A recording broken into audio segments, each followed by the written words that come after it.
Jeg hedder Anna, og jeg vil gerne snakke om et forsøg, hvor vi opvarmer en liter vand i en elkedel, og så kan man se på, hvor meget der kan spilde, hvor meget energi der kan spilde, og hvor meget der faktisk oplæres. Så kan man snakke om varmefylde og miljøvirkning. Og til at starte med, så vil jeg gerne lige forklare, hvad varmefylde er. Og varmefylde, det er kort sagt den energi, som det kræver at opvarme 1 kilo. Den energi må det joules, så det kræver at opvarme 1 kilo 1 Kelvin. Og 1 Kelvin, det er jo så det samme som 1 grad Celsius. Det er bare fordi, at i fysikkens verden, der bruger man primært Kelvin, som starter ved det absolutte nulpunkt, hvor vores normale skala 1 grad, vores normale skala Celsius starter ved 0 grader vandstryk. Men hvis vi skal tænke, så er vand varmefylde, det er 480 joule per kilo per grad per Kelvin, som det opvarmes.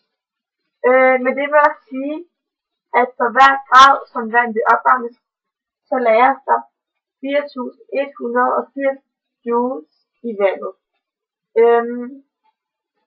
Som det så afgiver igen, når det bliver kølet ned.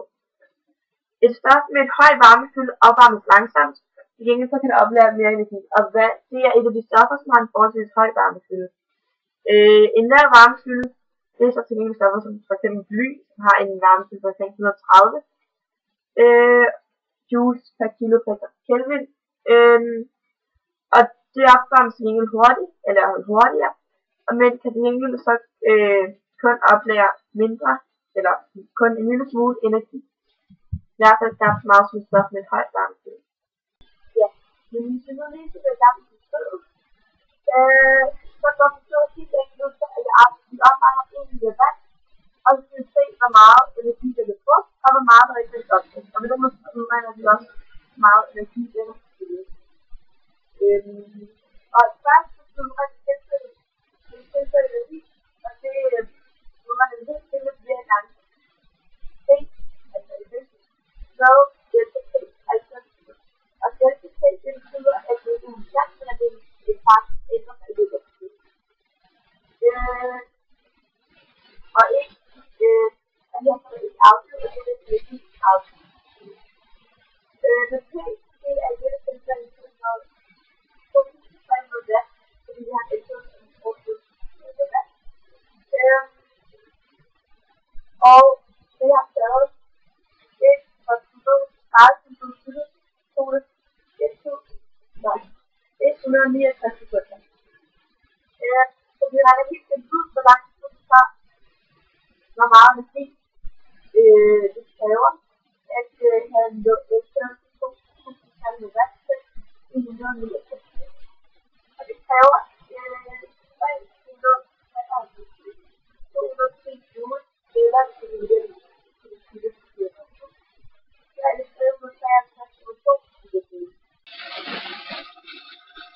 og næste step, det er jo så, at vi skal regne motorenergi.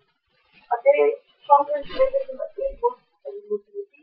Det er nummer M, altså masse, og det er opvarmet. Der er en massefylde, i det her tilfælde C, det er massefylde, og V, det er en tilfælde massefylde af vand. Gange delta T, som er temperaturforskellen. Men for det, så skal vi lige bestemme til 1 og til 2, altså starttemperatur og temperatur. Og i det her forsøg, der er det gældende, at starttemperatur er 20,1 grader Celsius, og temperaturtemperaturen til 2 er 88,9 grader Celsius. Og ergo, så bliver temperaturændringen, som er på 68,8 Kelvin eller 88 grader Celsius. Det er lidt over. Men derfor så er det vores værdier 1, og 1 mål, så det er altså 1 kilo gange 480 joule per kilo gange antal grader, som man siger.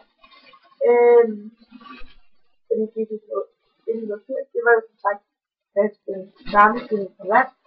Gange delta T, som jo var 68,8 Kelvin, og det giver 2.287.500 84 joule, eller en stop kilojoule i 287 kg kilojoule.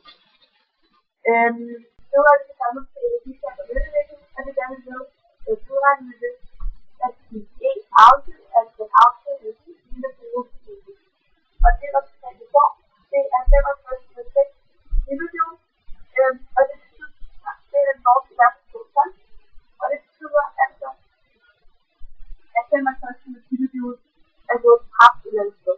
Hvis energi ikke er et omgang, er spørgsmålet så, hvor det er forskelligt her, altså hvad det bliver omganget til. Men først, så vil jeg lige have en lønudvikling af, hvor meget energi vi rent faktisk bliver brugt til det formål, som vi vil have i voksen. Og det var meget sådan her, lønudviklingen er det, som vi faktisk går på.